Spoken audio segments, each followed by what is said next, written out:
A colleague has died in an accident. Immediately, my husband changed into his black suit and hurried off to the funeral home.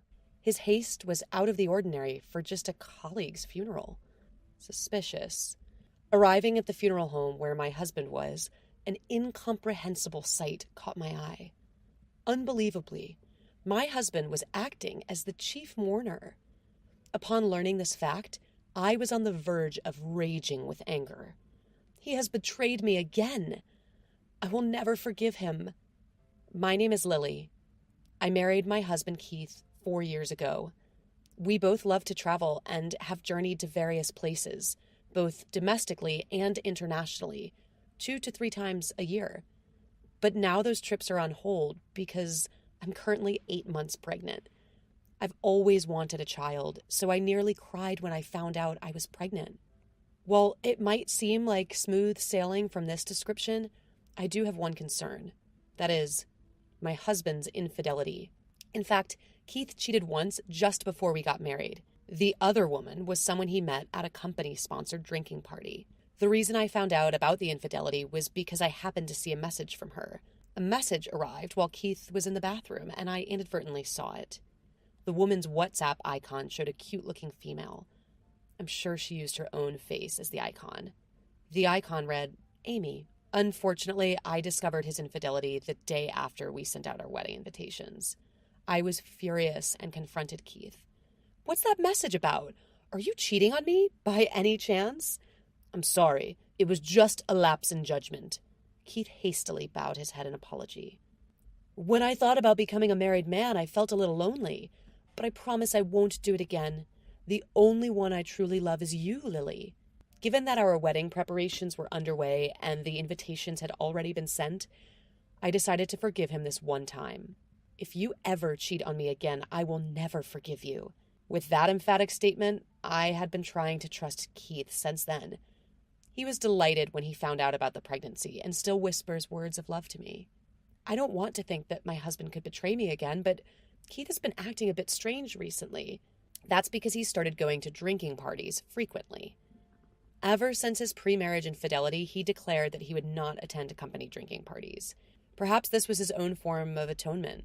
Instead, he often drank alcohol with me at home. But when I found out I was pregnant, I became absent.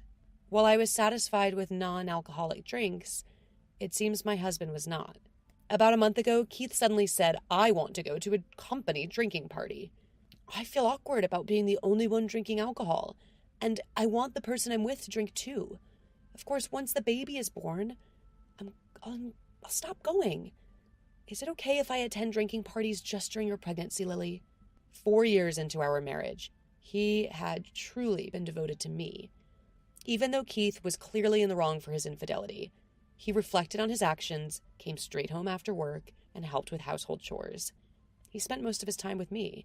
I hadn't forgotten about his affair, but at that time, my feelings of wanting to trust my husband were stronger. I decided to let Keith attend the drinking party. Then my husband happily said, Thank you. Of course, I won't go to the after party. I'll make sure to tell you by the day before when I attend a drinking party. Oh, that's right. I'll also come home with some desserts. What would you like? Well, the strawberry sponge cake from the bakery in front of the station. I'm pregnant, so I need to watch my weight. But it's fine when you're at a drinking party, right? But Keith only informed me about attending a drinking party the day before and bought me a cake just once. After that, he somehow ended up attending after parties. And there were many days when he came home after the day had changed. My heart felt uneasy with my husband's behavior. Feelings of wanting to trust and feelings of anxiety got all mixed up. Still, I felt reluctant to restrict his drinking party since I couldn't drink alcohol myself. I didn't want to bring up his past affair either. I have no choice but to trust. So I reassured myself and waited for my husband's return with a prayerful heart every time he went to a drinking party.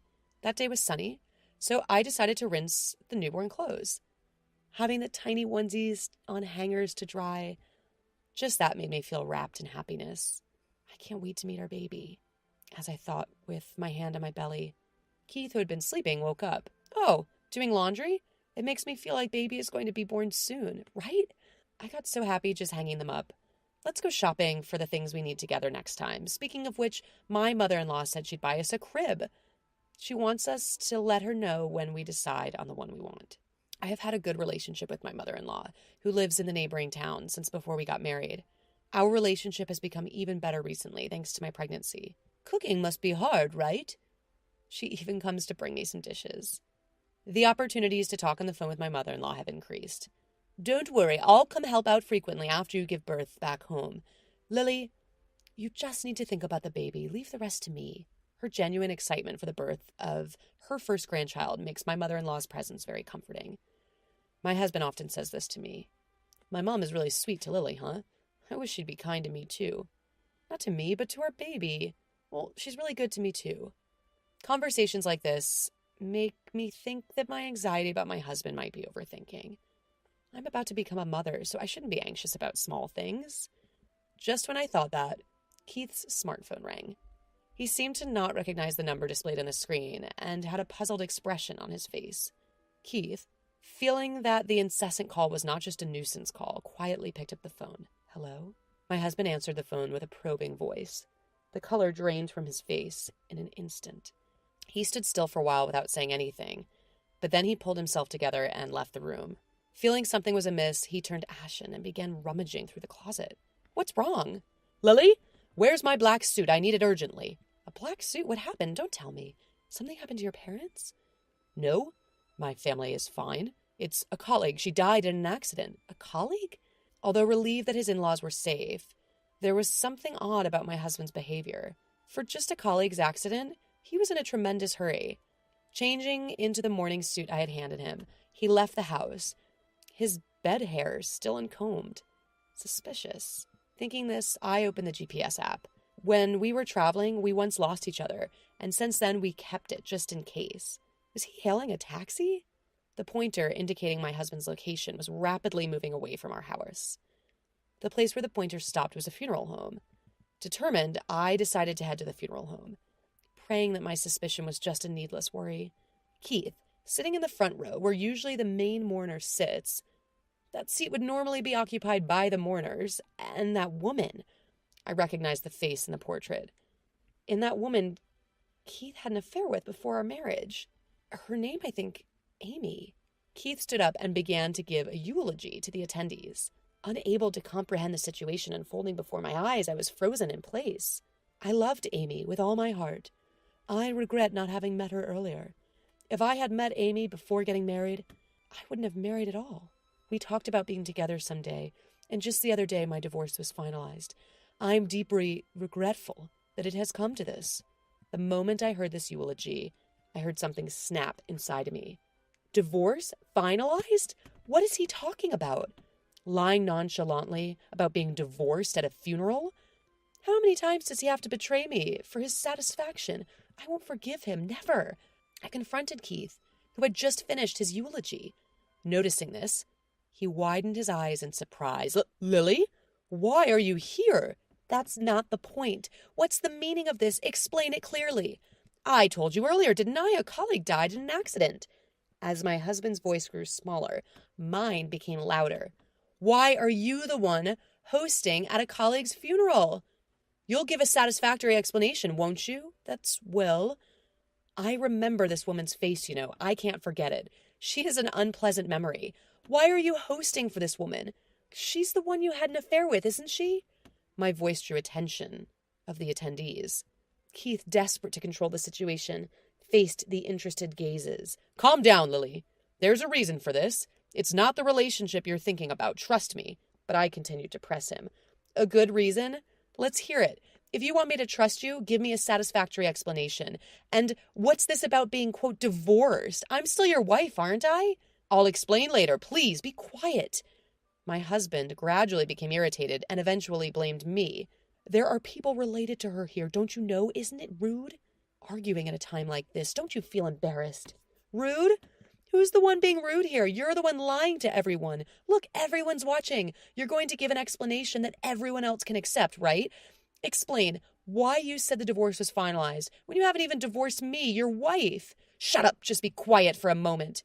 If you want me to be quiet, then explain it right now. As Keith and I glared at each other, a woman approached and suddenly slapped him in the face. A loud smack sound reached our ears. What? Surprised by this sudden event, Keith let out a startled voice. The woman shot a sharp glance at my husband and raised her voice as much as I did. "You despicable man! We were fools for believing in a man like you, both Amy and me." Tears flowed from her eyes as the woman screamed loudly. "I thought she should have stayed away from a married man. But you said you'd divorce your wife and that you truly loved Amy, so I supported you. That's why I asked you to be the chief mourner this time. But this betrayal is just awful." This woman seemed to be Amy's coworker.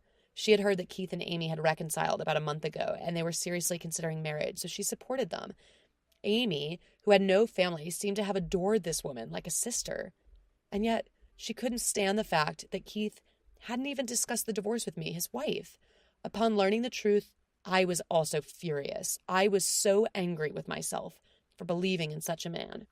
I should have never forgiven him back then. I should have thoroughly condemned him for cheating, even once. I glared at my husband. "Didn't I say back then that I would never forgive you if you cheated again? Don't think I've forgotten. We're getting a divorce, and I expect proper compensation." "Wait, please. It was just a moment of weakness. I had a drink outside after so long and let my guard down." "Do you really think I can put up with being cheated on twice because of a moment of weakness? This time I absolutely won't forgive you. I'm divorcing you no matter what you say. After all, you wanted the divorce, right? If you had met Amy first, you wouldn't have married me, right?" As I sent a challenging look, borrowing Keith's words from his eulogy, he nervously glanced around, sweat forming from his forehead. Well, I had to say that or things wouldn't have been settled. That's true, isn't it? I'm not even a family member, but I'm the chief mourner. I had to say something like that or nobody would have been satisfied. I had no choice but to lie. I didn't want to lie if I could help it. What a desperate excuse. He's truly a hopeless man. I pressed my husband further. "You probably told Amy that you were serious about the future and lured her in, didn't you? That's why you were in this mess. Stop playing the victim. Yes, Amy is at fault for cheating, but you created this situation. This is all on you. You reap what you sow." "It's Amy's fault for taking those words seriously. Most people wouldn't believe that, would they?"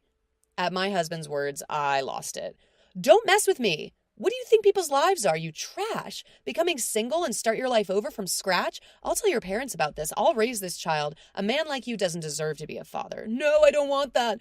I won't divorce you, Lily. I want to build a happy home with you and our child." "Cut the crap. Who would want to be with you? If you thought like that, you wouldn't have cheated in the first place. How much do you have to ridicule people to be satisfied? You're the worst." "Wait, please, Lily." I violently shook off Keith, who was trying to pull my arm forcibly, ripping his hand away. "Lily, wait, Lily!" I heard my husband's cries, but I didn't look back as I left the scene. I immediately headed to my in-laws' house, sharing everything that had transpired. Upon hearing this, my father-in-law and mother-in-law, livid, summed up Keith to their house. Keith's face was stern when he arrived. Ignoring his demeanor, my mother-in-law berated Keith. "What on earth have you done, Keith? Cheating at a time like this? And for the second time, not only have you betrayed Lily, but you've also deceived the other woman. You're no longer a son to us. We're cutting ties with you." Following the irate mother-in-law, my father-in-law also raised his intimidating voice. "You're never setting foot in this house again. You'll carry the weight of your sins for the rest of your life." "But Dad, Mom!" I gently patted Keith, who was crouching on the floor. Keith quickly lifted his face, his eyes pleading for help. Ignoring his plea, I handed him a piece of paper. What's this?" "Yeah, it's a divorce paper. You'll fill it out right here, right now. Your parents agree with the divorce. Now, please, write quickly. I don't have time. I have a lot to do, including moving and preparing for childbirth." Are you serious? Can you raise a child alone, Lily?" At my husband's words, I could feel myself losing my temper.